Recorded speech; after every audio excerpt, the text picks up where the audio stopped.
ಇಂದು ದೆಹಲಿಯಲ್ಲಿ ಸಂಪುಟ ಸರ್ಕಸ್ ನಡೆಯುತ್ತೆ. ಇರತಕ್ಕಂಥ 20 ಸಚಿವ ಸ್ಥಾನಗಳನ್ನು ತುಂಬಿಸೋದಕ್ಕೆ ಯಾರ ಹೆಸರು ಫೈನಲ್ ಮಾಡಬೇಕು ಅಂತ ಹೇಳಿ ಹೈಕಮಾಂಡ್ ಹತ್ರ ರಾಜ್ಯದ ನಾಯಕರು ಡಿ ಕೆ ಶಿವಕುಮಾರ್ ಅವರು, ಸಿದ್ದರಾಮಯ್ಯನವರು ತೆರಳಿದ್ದಾರೆ. ಸೊ ಅಲ್ಲಿ ಚರ್ಚೆ ಆಗುತ್ತೆ. ಸೊ ಇವತ್ತು ದೆಹಲಿಯಲ್ಲಿ ಸಂಪುಟ ಸರ್ಕಸ್ ಆಗುತ್ತೆ. ಡಿ ಕೆ ಶಿ, ಮಾಜಿ CM ಸಿದ್ದು ತಡರಾತ್ರಿ ದೆಹಲಿಗೆ ತಲುಪಿದ್ದಾರೆ.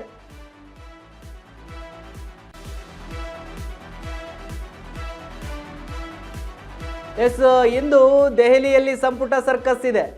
ದೆಹಲಿ ತಲುಪಿದ್ದಾರೆ CM ಡಿ ಕೆ ಶಿ ಮತ್ತು ಮಾಜಿ CM ಸಿದ್ದು. ತಡರಾತ್ರಿ ದೆಹಲಿ ತಲುಪಿದ್ದಾರೆ ಕಾಂಗ್ರೆಸ್ ಲೀಡರ್ಸ್. KPCC ಅಧ್ಯಕ್ಷ BK ಹರಿಪ್ರಸಾದ್ ಕೂಡ ದೆಹಲಿಗೆ ಹೋಗಿದ್ದಾರೆ. ಮೊದಲು ಖರ್ಗೆ ಅವರ ಜೊತೆ ರಾಜ್ಯ ನಾಯಕರ ಚರ್ಚೆ ಆಗುತ್ತೆ. ತದನಂತರ ಸಂಜೆ ರಾಹುಲ್ ಗಾಂಧಿ ಜೊತೆ ಚರ್ಚೆ ಸಾಧ್ಯತೆ ಇದೆ ಅಂತ ಹೇಳಲಾಗ್ತಾ ಇದೆ. ಶುಕ್ರವಾರ ಮಧ್ಯಾಹ್ನದೊಳಗೆ ಹೊಸ ಸಚಿವರ ಪಟ್ಟಿ ಬರ್ತಾಚೆ. ಯಾರ್ಯಾರು ರಾಜ್ಯಕ್ಕೆ ಹೊಸ ಸಚಿವರಾಗಿ ಪ್ರಮಾಣ ವಚನವನ್ನು ಸ್ವೀಕಾರ ಮಾಡ್ತಾರೆ ಅನ್ನುವಂಥ ಕುತೂಹಲ ಇದೆ. ಅದಕ್ಕೆ ಪೂರಕವಾಗಿ ದೆಹಲಿಯಲ್ಲಿ ರಾಜ್ಯದ ನಾಯಕರು ಹೈಕಮಾಂಡ್ ಹತ್ರ ಅವರ ಒಂದು ಸಣ್ಣ ಲಿಸ್ಟನ್ನು ಇಟ್ಕೊಂಡು ಹೋಗಿದ್ದಾರೆ. ಅಲ್ಲಿ ಹೈಕಮಾಂಡ್ ಫೈನಲ್ ಮಾಡುತ್ತೆ. ಇನ್ನು ಶುಕ್ರವಾರ ಸಂಜೆ ವಿದೇಶಕ್ಕೆ ಹೊರಡುತ್ತಾರೆ ರಾಹುಲ್ ಗಾಂಧಿ ಅವರು. ಸೊ ಆ ಕಾರಣಕ್ಕೆ ಪಟ್ಟಿ ಅಂತಿಮಗೊಳಿಸೋದು ಬಹುತೇಕ ಖಚಿತ ಆಗಿದೆ. ಯಾಕಂತೇಳಿದ್ರೆ ಪದೇ ಪದೇ ವಿದೇಶಕ್ಕೆ ಹೊರಡೋದ್ರಿಂದ ರಾಜ್ಯದಲ್ಲಿ ಸಚಿವರ ಏನು ವಿಸ್ತರಣೆ ಆಗಬೇಕು ಸಚಿವ ಸಂಪುಟ, ಅದು ಅಲ್ಲೇ ನಿಂತ್ಕೊಂಡ್ಬಿಡುತ್ತೆ. ರಾಹುಲ್ ಗಾಂಧಿಯವರು ಫೈನಲ್ ಆಗಿ ಗ್ರೀನ್ ಸಿಗ್ನಲ್ ಕೊಟ್ಟರೆ ಮಾತ್ರ ರಾಜ್ಯದಲ್ಲಿ ಸಚಿವರು ಆಗೋಕ್ಕೆ ಸಾಧ್ಯ. ಆಗೋದಕ್ಕೆ ಪೂರಕ ಎಂಬಂತೆ ಇವತ್ತು ದೆಹಲಿಯಲ್ಲಿ ಚರ್ಚೆ ಆಗುತ್ತೆ. ಇನ್ನು ಕಂಪ್ಲೀಟ್ ಪಟ್ಟಿ ರೆಡಿ ಮಾಡಿ ಲೀಡರ್ಸ್ಗಳು ಬರ್ತಾರೆ ವಾಪಸ್ಸು. ಜುಲೈ 20ರಂದು ಹೊಸ ಸಚಿವರ ಪ್ರಮಾಣ ವಚನ ಪಕ್ಕ ಅನ್ನುವಂತಹ ಮಾಹಿತಿಗಳಿದ್ದಾವೆ. ಇಂದು ದೆಹಲಿಯಲ್ಲಿ ಸಂಪುಟ ಸರ್ಕಸ್ ಇದೆ. ದೆಹಲಿ ತಲುಪಿದ್ದಾರೆ ರಾಜ್ಯದಲ್ಲಿರ್ತಕ್ಕಂಥ ಡಿ ಕೆ ಶಿವಕುಮಾರ್ ಅವರು, ಮುಖ್ಯಮಂತ್ರಿಗಳು. ಇನ್ನು ಮಾಜಿ ಮುಖ್ಯಮಂತ್ರಿಗಳು ಸಿದ್ದರಾಮಯ್ಯನವರು ಕೂಡ ಹೋಗಿದ್ದಾರೆ. KPCC ಅಧ್ಯಕ್ಷ BK ಹರಿಪ್ರಸಾದ್ ಅವರು ಕೂಡ ಹೋಗಿದ್ದಾರೆ. ಮೊದಲ ಹಂತದಲ್ಲಿ KPCC ಅಧ್ಯಕ್ಷ ಮಲ್ಲಿಕಾರ್ಜುನ್ ಖರ್ಗೆ ಅವರ ಜೊತೆ ರಾಜ್ಯ ನಾಯಕರ ಚರ್ಚೆ ಆಗುತ್ತೆ. ಸೊ ಅದಾದ ನಂತರ ಸಂಜೆ ಹೊತ್ತಿಗೆ ರಾಹುಲ್ ಗಾಂಧಿ ಅವರ ಜೊತೆಗೆ ಸಭೆ ಸಾಧ್ಯತೆ ಇದೆ, ಮೀಟಿಂಗ್ ಆಗುತ್ತೆ. ಸಾಧ್ಯತೆ ಅನ್ನುವುದಕ್ಕಿಂತ ಬಹುತೇಕ ಪಕ್ಕ. ಯಾಕಂತ ಹೇಳಿದ್ರೆ ರಾಜ್ಯದ ಸಚಿವ ಸಂಪುಟ ವಿಸ್ತರಣೆ ಆಗಲೇಬೇಕು. ಈ ಬಾರಿ ಮಿಸ್ ಆದರೆ ಮತ್ತೆ ಮುಂದೆ ಹೋಗುತ್ತೆ. ಯಾಕಂತ ಹೇಳಿದ್ರೆ ರಾಹುಲ್ ಗಾಂಧಿ ಅವರು ವಿದೇಶ ಪ್ರಯಾಣಕ್ಕೆ ಹೋಗ್ತಾರೆ. ಇಷ್ಟು ದಿವಸ ವಿದೇಶ ಪ್ರಯಾಣದಲ್ಲೇ ಇದ್ದರು, ಮತ್ತೆ ವಿದೇಶ ಪ್ರಯಾಣಕ್ಕೆ ಅವ್ರು ಹೋಗ್ತಾರೆ. ಅವ್ರು ಹೋದರೆ ಮತ್ತೆ ಸಚಿವ ಸಂಪುಟವನ್ನು ವಿಸ್ತರಣೆ ಮಾಡೋದಕ್ಕೆ ಭಾಳ ಲೇಟ್ ಆಗುತ್ತೆ, ಡಿಲೇ ಆಗುತ್ತೆ. ಎಲ್ಲ ಕಾರಣದಿಂದ ಸೊ ಶುಕ್ರವಾರದೊಳಗೆ ಫೈನಲ್ ಲಿಸ್ಟ್ ಆಚೆ ಬರುತ್ತೆ ಅನ್ನುವಂಥ ಮಾಹಿತಿಗಳಿದ್ದಾವೆ. ಜುಲೈ 20ರಂದು ಹೊಸ ಸಚಿವರು ಪ್ರಮಾಣ ವಚನ ಬಹುತೇಕ ಫಿಕ್ಸ್ ಆಗಿದೆ. ಅದೇ ಕಾರಣಕ್ಕೆ ದೆಹಲಿಗೆ ಹೋಗಿದ್ದಾರೆ ರಾಜ್ಯದ ನಾಯಕರು. ರಾಜ್ಯದಲ್ಲಿ ಭಾಳ ಚರ್ಚೆ ನಡೀತಾ ಇದೆ, ಭಾಳ ಒತ್ತಡ ಇದೆ. ಹೈಕಮಾಂಡ್ಗೂ ಒತ್ತಡ ಹಾಕ್ತಾ ಇದ್ದಾರೆ. ಸಚಿವ ಆಕಾಂಕ್ಷಿಗಳಂತೂ ಪಕ್ಷಿಯಂತೆ ಕಾಯ್ತಾ ಇದ್ದಾರೆ. ನಮಗೆ ಯಾವಾಗ ಸಚಿವ ಸ್ಥಾನ ಸಿಗುತ್ತೆ, ಯಾವ ಖಾತೆ ಸಿಗುತ್ತೆ, ನಾವು ಯಾವ ಖಾತೆಗೆ ಬೇಡಿಕೆ ಇಡಬೇಕು, ಯಾವಾಗ ಸಚಿವ ಕುರ್ಚಿ ಮೇಲೆ ಕೂತ್ಕೋಬೇಕು ಅಂತ ಹೇಳಿ ಭಾಳ ಕಾಯ್ತಾ ಇದ್ದಾರೆ. ಅದಕ್ಕೆ ಸಮಯ ಕೂಡ ಬಂದಿದೆ, ಮುಹೂರ್ತ ಕೂಡ ಬಂದಿದೆ. ಸೊ ಅದಕ್ಕೆ ಸಂಬಂಧಪಟ್ಟ ಹಾಗೆ ದೆಹಲಿಯಲ್ಲಿ ಇವತ್ತು ಮೀಟಿಂಗ್ ಆಗುತ್ತೆ ಸಂಪುಟ ಸಚಿವರ ಬಗ್ಗೆ. ರಾಹುಲ್ ಗಾಂಧಿ, AICC ಅಧ್ಯಕ್ಷರಾಗಿರ್ತಕ್ಕಂಥ ಮಲ್ಲಿಕಾರ್ಜುನ್ ಖರ್ಗೆ, ಇನ್ನು ಪಕ್ಷದ ವರಿಷ್ಠರು ಆ ಒಂದು ಸಭೆಯಲ್ಲಿ ಭಾಗಿಯಾಗ್ತಾರೆ. ರಾಜ್ಯದಿಂದ ಮುಖ್ಯಮಂತ್ರಿಗಳು ಹೋಗಿದ್ದಾರೆ, ಮಾಜಿ ಮುಖ್ಯಮಂತ್ರಿಗಳು ಹೋಗಿದ್ದಾರೆ, BK ಹರಿಪ್ರಸಾದ್ ಅವರು ಹಾಗೆ ಹೋಗಿದ್ದಾರೆ.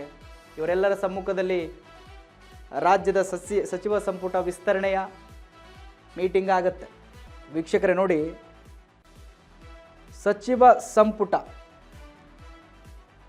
ವಿಸ್ತರಣೆ ಆಗಲೇಬೇಕು. ಡಿ ಕೆ ಶಿವಕುಮಾರ್ ಅವರು 1.5 ತಿಂಗಳಾಗ್ತಾ ಬಂತು CM ಆಗಿ. ಸೊ ಅವರ ಜೊತೆ 13ರಿಂದ 14 ಜನ ಪ್ರಮಾಣ ವಚನವನ್ನು ಸ್ವೀಕಾರ ಮಾಡಿದ್ರು.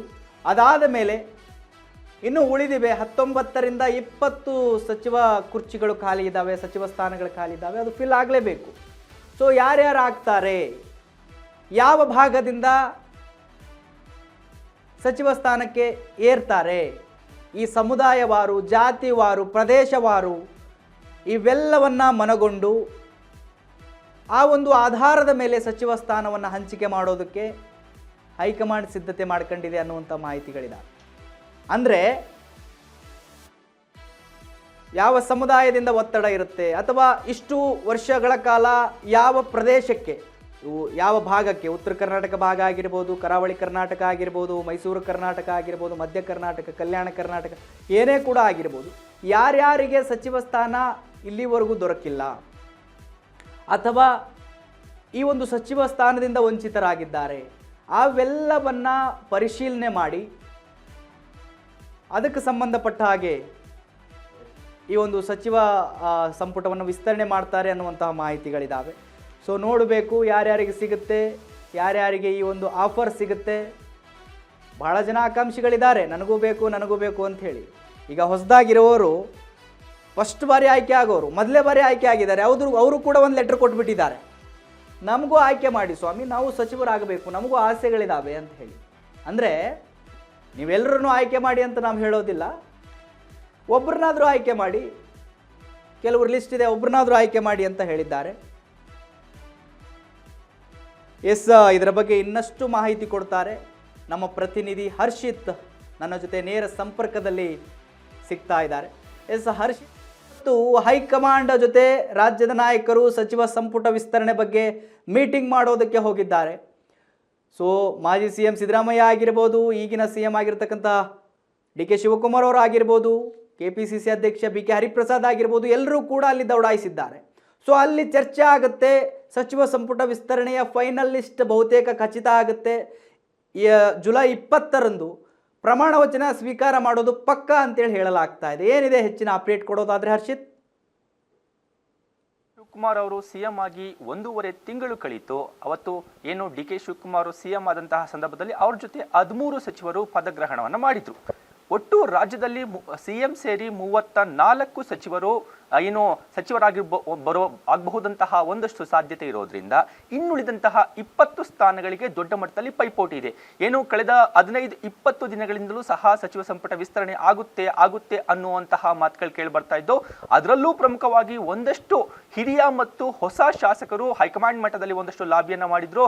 ಸಿದ್ದರಾಮಯ್ಯ ಅವರ ಬಣ ಇರ್ಬೋದು, DK ಶಿವಕುಮಾರ್ ಬಣ ಇರ್ಬೋದು, ಏನು KPCC ಅಧ್ಯಕ್ಷರಾದಂತಹ BK ಹರಿಪ್ರಸಾದ್ ಅವರ ಬಣದ 3 ಬಣದ ನಾಯಕರುಗಳು, ಒಂದಷ್ಟು ಶಾಸಕರುಗಳು ಹೈಕಮಾಂಡ್ ನಾಯಕರನ್ನ ಭೇಟಿ ಮಾಡಿ ಒತ್ತಡವನ್ನ ಮಾಡುವಂತಹ ಕೆಲಸವನ್ನ ಮಾಡಿದ್ರು. ಕಳೆದ 15 ದಿನಗಳ ಹಿಂದೆ CM DK Shivakumar, Siddaramaiah, BK Hariprasad 3 ಜನ ಹೋಗಿದ್ರು. ಕೆಲವೊಂದಷ್ಟು ಹೈಕಮಾಂಡ್ ನಾಯಕರನ್ನ ಭೇಟಿ ಮಾಡಿ ಆದಷ್ಟು ಬೇಗ ಸಚಿವ ಸಂಪುಟವನ್ನ ವಿಸ್ತರಣೆ ಮಾಡಿ ಒಂದಷ್ಟು ಒತ್ತಡ ಕೇಳಿ ಬರ್ತಾ ಇದೆ ಅನ್ನುವಂತಹ ಮಾತನ್ನ ಹೇಳಿದ್ರು. ಆದ್ರೆ ರಾಹುಲ್ ಗಾಂಧಿ ಅವರು ವಿದೇಶ ಪ್ರವಾಸದಲ್ಲಿ ಇರೋದ್ರಿಂದ ಈ ಒಂದು ಸಚಿವ ಸಂಪುಟ ವಿಸ್ತರಣೆಯನ್ನ ಮುಂದೂಡ್ತಾ ಬಂದ್ರು. ಏನು ಕಳೆದ 4 ದಿನಗಳ ಹಿಂದೆ ರಾಹುಲ್ ಗಾಂಧಿ ಅವರು ವಿದೇಶ ಪ್ರವಾಸದಿಂದ ವಾಪಸ್ ಆಗಿದ್ದಾರೆ. ಈಗ ಅಧಿಕೃತವಾಗಿ ರಾಜ್ಯ ನಾಯಕರಿಗೆ ಹೈಕಮಾಂಡ್ ನಾಯಕರ ಭೇಟಿಗೆ ಅವಕಾಶವನ್ನ ಕೊಡಲಾಗಿದೆ. ನಿನ್ನೆ ಸಂಜೆ ಏನು ಸುದ್ದಿಗೋಷ್ಠಿ ನಡೆಸಿದಂತಹ DK ಶಿವಕುಮಾರ್ ಅವರು ಅದಾದ ನಂತರದಲ್ಲಿ 3 ಜನ ನಾಯಕರು DK ಶಿವಕುಮಾರ್, ಸಿದ್ದರಾಮಯ್ಯ ಹಾಗೂ BK ಹರಿಪ್ರಸಾದ್ ಅವರು ಹೈಕಮಾಂಡ್ ಸೂಚನೆಯ ಮೇರೆಗೆ ದೆಹಲಿಗೆ ಹೋಗಿದ್ದಾರೆ. ದೆಹಲಿಗೆ ಹೋಗಿ ಇವತ್ತು ಏನು ಹೈಕಮಾಂಡ್ ನಾಯಕರನ್ನ ಭೇಟಿ ಆಗ್ತಾರೆ. ಸುಮಾರು 11:30ವರೆಗೆ ಹೈಕಮಾಂಡ್ ನಾಯಕರು ಟೈಮ್ ಅನ್ನು ಕೊಟ್ಟಿದ್ದಾರೆ. ಈ 3 ಜನ ನಾಯಕರು ತಮ್ಮದೇ ಆದಂತಹ ಪಟ್ಟಿಗಳನ್ನು ಸಿದ್ಧಪಡಿಸಿಕೊಂಡು ಹೋಗಿದ್ದಾರೆ. ಪ್ರಮುಖವಾಗಿ ಸಿದ್ದರಾಮಯ್ಯ ಬಣದಲ್ಲಿ ಹೆಚ್ಚು ಜನರಿಗೆ ಅವಕಾಶ ಕೊಡಬೇಕು ಅನ್ನುವಂತಹ ಒತ್ತಡ ಕೇಳಿ ಬರ್ತಾ ಇದೆ. DK ಶಿವಕುಮಾರ್ ಅವರು ತಮ್ಮ ಸಮುದಾಯದ ಏನು ಒಕ್ಕಲಿಗ ಇರಬಹುದು, ಒಂದಷ್ಟು ಹಿಂದುಳಿದ ಸಮುದಾಯ ಇರಬಹುದು, ಒಂದಷ್ಟು ಪ್ರಬಲ ಸಮುದಾಯದ ನಾಯಕರು ಹಾಗೂ ತಮ್ಮ ಜೊತೆ ತಮ್ಮ ಬಣದಲ್ಲಿ ಗುರುತಿಸಿಕೊಂಡಿರುವಂತಹ ಒಂದಷ್ಟು ಹಿರಿಯರು ಹಾಗೂ ಹೊಸಬರಿಗೆ ಅವಕಾಶ ಕೊಡಬೇಕು ಅನ್ನುವಂತಹ ಪಟ್ಟನ್ನು ಹಿಡಿದಿದ್ದಾರೆ. ಇನ್ನು KPCC ಅಧ್ಯಕ್ಷರಾದಂತಹ BK ಹರಿಪ್ರಸಾದ್ ಸಹ ತಮ್ಮ ಬಣದಲ್ಲಿ ಒಂದಷ್ಟು ನಾಯಕರನ್ನ ಗುರುತಿಸಿಕೊಂಡಿದ್ದಾರೆ. ಅದರಲ್ಲೂ ಪ್ರಮುಖವಾಗಿ ತಳ ಸಮುದಾಯದ ಒಂದಷ್ಟು ಶಾಸಕರಿಗೆ ಅವಕಾಶವನ್ನು ಕೊಡಬೇಕು ಅನ್ನುವಂತಹ ಪಟ್ಟನ್ನು ಹಿಡಿದಿದ್ದಾರೆ. ಈ 3 ಜನ ಕೊಟ್ಟಂತಹ ಪಟ್ಟಿಯನ್ನ ಇಟ್ಕೊಂಡು ಏನು ರಾಜ್ಯ ಉಸ್ತುವಾರಿ ಆದಂತಹ ಸೇರಿದಂತೆ KC ವೇಣುಗೋಪಾಲ್ ಅವರು ಸಹ ಒಂದಷ್ಟು ಪಟ್ಟಿಯನ್ನು ರೆಡಿ ಮಾಡಿಕೊಂಡಿದ್ದಾರೆ. ಈ ಪಟ್ಟಿಯನ್ನು ಅಳೆದು ತೂಗಿ ಏನು ಜಿಲ್ಲಾವಾರು, ಜಾತಿವಾರು ಒಂದಷ್ಟು ಸಮೀಕರಣವನ್ನು ಮಾಡಿ ಏನು ಪಟ್ಟಿಯನ್ನು ಸಿದ್ಧಗೊಳಿಸುವಂತಹ ಸಾಧ್ಯತೆ ಇದೆ. ಪ್ರಮುಖವಾಗಿ ಜಿಲ್ಲಾವಾರು ಏನು ಒಕ್ಕಲಿಗ ಸಮುದಾಯ ಹಾಗೂ ಲಿಂಗಾಯತ ಸಮುದಾಯಕ್ಕೆ ಹೆಚ್ಚಿನ ಪ್ರಾತಿನಿಧ್ಯ ಕೊಡುವಂತಹ ಸಾಧ್ಯತೆಗಳಿದೆ. ಯಾಕಂದ್ರೆ ಏನು 23ರಲ್ಲಿ ನಡೆದಂತಹ ಚುನಾವಣೆಯಲ್ಲಿ ಅತಿ ಹೆಚ್ಚು ಲಿಂಗಾಯತ ಶಾಸಕರು ಈ ಬಾರಿ ಕಾಂಗ್ರೆಸ್ನಿಂದ ಗೆದ್ದು ಬಂದಿದ್ರು.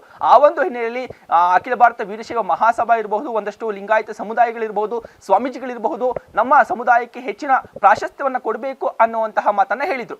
ಅದೇ ರೀತಿಯಾಗಿ DK ಶಿವಕುಮಾರ್ ಅವರು ಒಕ್ಕಲಿಗ ಸಮುದಾಯದಿಂದ CM ಆಗಿರೋದ್ರಿಂದ ಒಕ್ಕಲಿಗ ನಾಯಕರಿಗೂ ಸಹ ಹೆಚ್ಚಿನ ಪ್ರಾತಿನಿಧ್ಯವನ್ನ ಕೊಡಬೇಕು. ಹಳೆ ಮೈಸೂರು ಭಾಗದಲ್ಲಿ ಕಾಂಗ್ರೆಸ್ನ ಹೆಚ್ಚು ಶಾಸಕರು ಗೆದ್ದಿದ್ದಾರೆ ಅನ್ನುವಂತಹ ಒಂದು ಪಟ್ಟನ್ನ ಹಿಡಿದಿದ್ರು. ಏನು JDS ಪ್ರಾಬಲ್ಯ ಇರುವಂತಹ ಹಳೆ ಮೈಸೂರು ಭಾಗ, ಹಾಸನ ಭಾಗದಲ್ಲಿ ಹೆಚ್ಚಿನ ಶಾಸಕರು ಗೆದ್ದಿದ್ದಾರೆ, ಅವರಿಗೆ ಒಂದು ಪ್ರಾತಿನಿಧ್ಯವನ್ನ ಕೊಡಬೇಕು ಅನ್ನುವಂತಹ ಮಾತುಗಳು ಕೇಳಿಬಿದ್ದು. ಅದೇ ರೀತಿಯಾಗಿ ಬೆಳಗಾವಿ ಭಾಗದಲ್ಲೂ ಸಹ ಹೆಚ್ಚಿನ ಶಾಸಕರು ಗೆದ್ದಿರೋದ್ರಿಂದ ಆ ಭಾಗಕ್ಕೂ ಭಾಗಕ್ಕೂ ಹೆಚ್ಚಿನ ಪ್ರಾತಿನಿಧ್ಯ ಕೊಡಬೇಕು. ಅಲ್ಲಿ ಲಿಂಗಾಯತ ಸಮುದಾಯದ ಒಂದಷ್ಟು ಶಾಸಕರು ಹೆಚ್ಚಿನ ಮಟ್ಟದಲ್ಲಿದ್ದಾರೆ.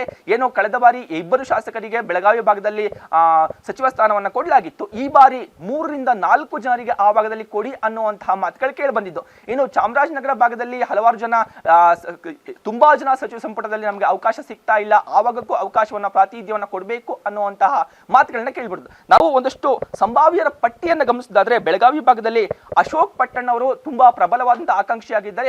ಹೆಚ್ಚು ಬಾರಿ ಅವರು ಪಕ್ಷದ ವಿರುದ್ಧ ಅಸಮಾಧಾನವನ್ನು ಹೊರಹಾಕಿದ್ರು. ನಾನು ಹಿರಿಯನಿದ್ದೇನೆ, ಹಿರಿಯನಿಗೆ ಸಚಿವ ಸ್ಥಾನ ಸಿಕ್ಕಿಲ್ಲ ಅನ್ನುವಂತಹ ಮಾತುಗಳನ್ನ ಹೇಳಿದ್ರೆ, ಪ್ರಮುಖವಾಗಿ ಏನು ಲಕ್ಷ್ಮೀ ಹೆಬ್ಬಾಳ್ಕರ್ ಅವರು ಈ ಹಿಂದೆ ಬೆಳಗಾವಿ ಭಾಗದಿಂದ ಸಚಿವರಾಗಿದ್ರು, ಅವರಿಗೆ ಈ ಬಾರಿ ಮಹಿಳಾ ಕೋಟಾದಲ್ಲಿ ಚಾನ್ಸ್ ಸಿಗುವಂತಹ ಸಾಧ್ಯತೆಗಳಿದೆ. ಅದರಲ್ಲೂ ಪ್ರಮುಖವಾಗಿ ಏನು ಮಹಿಳಾ ಕೋಟಾದಲ್ಲಿ ಹೆಚ್ಚು ಬಾರಿ ಗೆಲ್ಲದೆ ಇರುವಂತಹ ಶಾಸಕರು ಇರೋದ್ರಿಂದ, ಲಕ್ಷ್ಮೀ ಹೆಬ್ಬಾಳ್ಕರ್ ಅವರೇ ಸೀನಿಯಾರಿಟಿ ಇರೋದ್ರಿಂದ ಅವರಿಗೆ ಮಹಿಳಾ ಕೋಟಾ ಸಿಗುತ್ತೆ ಅನ್ನುವಂತಹ ಚಾನ್ಸಸ್ಗಳು ದೊಡ್ಡ ಮಟ್ಟದಲ್ಲಿ ಕಂಡು ಬರ್ತಾ ಇದ್ವಿ. ಇನ್ನು ಪ್ರಮುಖವಾಗಿ ಅಭಯ ಪ್ರಸಾದ್ ಅವರಿಗೆ ದೊಡ್ಡ ಮಟ್ಟದಲ್ಲಿ ಈ ಬಾರಿ ಲಾಬಿ ನಡೀತಾ ಇದೆ. ಅಭಯ ಪ್ರಸಾದ್ ಅವರು ಹೈಕಮಾಂಡ್ ನಾಯಕರನ್ನ ಭೇಟಿಯಾಗಿದ್ರು, ನಮಗೆ ಸಚಿವ ಸ್ಥಾನವನ್ನು ಕೊಡಬೇಕು, ನಾನು ತಳ ಸಮುದಾಯದಿಂದ ಬಂದಿರುವಂತಹ ವ್ಯಕ್ತಿ ಅನ್ನುವಂತಹ ಲಾಬಿಯನ್ನು ಮಾಡಿದ್ರು. ಇನ್ನು ದಾವಣಗೆರೆ ಭಾಗದಲ್ಲಿ SS ಮಲ್ಲಿಕಾರ್ಜುನ್ ಅವರು ಏನೋ ಇಂದಿನ ಬಾರಿ ಸಚಿವರಾಗಿದ್ರು, ಅವರು ಲಿಂಗಾಯತ ಕೋಟದಿಂದ ದಾವಣಗೆರೆ ಒಂದು ಪ್ರಾತಿನಿಧ್ಯವನ್ನ ಕೇಳ್ತಾ ಇದ್ದಾರೆ. ಹಾಗೂ ಪ್ರಮುಖವಾಗಿ ಏನು ಪ್ರಬಲ ಸಮುದಾಯದಿಂದ ಅವರು ಬಂದಿರೋದು ಹಾಗೂ ಪ್ರಬಲ ಕುಟುಂಬದಿಂದ ಬಂದಿರೋದ್ರಿಂದ ಅವರು ಈ ಬಾರಿ ನನಗೆ ಕೊಡಲೇಬೇಕು ಅನ್ನುವಂತಹ ಒತ್ತಡವನ್ನ ಹೇಳ್ತಾ ಇದ್ದಾರೆ. ಇನ್ನು ಕಲ್ಯಾಣ ಕರ್ನಾಟಕ ಭಾಗದಿಂದ ಧರ್ಮಸಿಂಗ್ ಅವರ ಪುತ್ರ ಅಜಯ್ ಸಿಂಗ್ ಅವರು ಈ ಬಾರಿ ಪ್ರಬಲ ಆಕಾಂಕ್ಷಿಯಾಗಿದ್ದಾರೆ. ಅವರು ಎಷ್ಟೋ ಬಾರಿ ಮಾಧ್ಯಮಗಳ ಮುಂದೆ ಇರಬಹುದು, ಹೈಕಮಾಂಡ್ ನಾಯಕರ ಮುಂದೆ ಇರಬಹುದು, ನಾನು ಸೀನಿಯರ್ ಇದ್ದೀನಿ ಹಾಗೂ ಮಾಜಿ ಮುಖ್ಯಮಂತ್ರಿಗಳ ಪುತ್ರ ಇದ್ದೀನಿ, ಸತತವಾಗಿ ಗೆದ್ದು ಬರ್ತಾ ಇದ್ದೀನಿ ಕಲ್ಯಾಣ ಕರ್ನಾಟಕ ಭಾಗದಿಂದ, ನನಗೆ ಈ ಬಾರಿ ಸಚಿವ ಸ್ಥಾನವನ್ನು ಕೊಡಲೇಬೇಕು ಅನ್ನುವಂತಹ ಪಟ್ಟನ್ನು ಹಿಡಿದ್ರಿಂದ ಈ ಬಾರಿ ಅವರಿಗೆ ಆಗುವಂತಹ ಸಾಧ್ಯತೆಗಳಿದೆ. ಇನ್ನು ಪ್ರಮುಖವಾಗಿ ಚಿತ್ರದುರ್ಗ ಭಾಗದಿಂದ ವಾಲ್ಮೀಕಿ ಸಮುದಾಯದಿಂದ ರಘುಮೂರ್ತಿ ಅವರಿಗೆ ಈ ಬಾರಿ ಚಾನ್ಸಸ್ ದೊಡ್ಡ ಮಟ್ಟದಲ್ಲಿ ಕಂಡು ಬರ್ತಾ ಇದೆ. ಅವರು ಹೈಕಮಾಂಡ್ ನಾಯಕರನ್ನ ಭೇಟಿಯಾಗಿದ್ರು, ಸಿದ್ದರಾಮಯ್ಯನವರ ಆಪ್ತರಾಗಿದ್ದಾರೆ, ಅವ್ರಿಗೂ ಸಹ ಸಚಿವ ಸ್ಥಾನ ಸಿಗುವಂತಹ ಸಾಧ್ಯತೆಗಳು ದೊಡ್ಡ ಮಟ್ಟ ಇದೆ.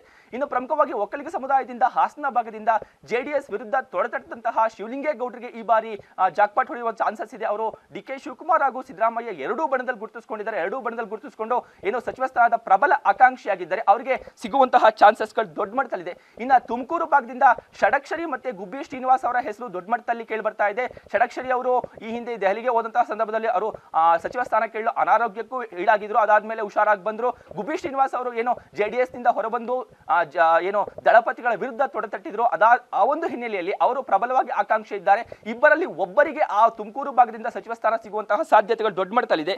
ಇನ್ನು ಈ ಯೂತ್ ಐಕಾನ್ಸ್ ಅಂತ ಒಂದಷ್ಟು ಜನ ಗುರುತಿಸಿಕೊಂಡಿದ್ದಾರೆ. ಆ ಒಂದು ಹಿನ್ನೆಲೆಯಲ್ಲಿ ಶರತ್ ಬಚ್ಚೇಗೌಡರಿಗೆ ಈ ಬಾರಿ ಚಾನ್ಸಸ್ ಸಿಗುವಂತಹ ಸಾಧ್ಯತೆಗಳು ದೊಡ್ಡ ಮಟ್ಟದಲ್ಲಿದೆ ಅನ್ನುವಂತಹ ಮಾತುಗಳು ಕೇಳಿ ಬರ್ತಾ ಇದ್ದಾವೆ. ಒಟ್ಟಾರೆಯಾಗಿ ಈ ಬಾರಿ ಹೈಕಮಾಂಡ್ ನಾಯಕರು ಅಳೆದು ತೂಗಿ ಜಾತಿವಾರು ಹಾಗೂ ಹಿರಿಯರು ಮತ್ತು ಯುವಕರನ್ನ ಒಗ್ಗೂಡಿಸಿಕೊಂಡು ಎಲ್ಲರೂ ಒಪ್ಪುವಂತಹ ಸಚಿವ ಸಂಪುಟವನ್ನ ತಯಾರು ಮಾಡಬೇಕು. ಆ ಪಟ್ಟಿಯನ್ನು ಬಿಡುಗಡೆ ಮಾಡಿ ಒಂದು ಇನ್ನ ಉಳಿದಂತಹ 2 ವರ್ಷದ ಅವಧಿಯಲ್ಲಿ ಉತ್ತಮವಾದಂತಹ ಕೆಲಸ ಮಾಡುವಂತಹ ನಿಟ್ಟಿನಲ್ಲಿ ಕಾರ್ಯಪ್ರವೃತ್ತರಾಗಬೇಕು ಅನ್ನುವಂತಹ ಪ್ಲಾನ್ ಅನ್ನ ಏನೋ ಸಿದ್ದರಾಮಯ್ಯ ಸೇರಿದಂತೆ DK ಶಿವಕುಮಾರ್ ಸೇರಿದಂತೆ ಹೈಕಮಾಂಡ್ ನಾಯಕರು ಎಲ್ಲರೂ ಮಾಡಿದ್ದಾರೆ ಅಂತಾನೆ ಹೇಳ್ಬೋದು. Madev. Okay thank you Harshith ನಿಮ್ಮೆಲ್ಲ ಮಾಹಿತಿಗಾಗಿ.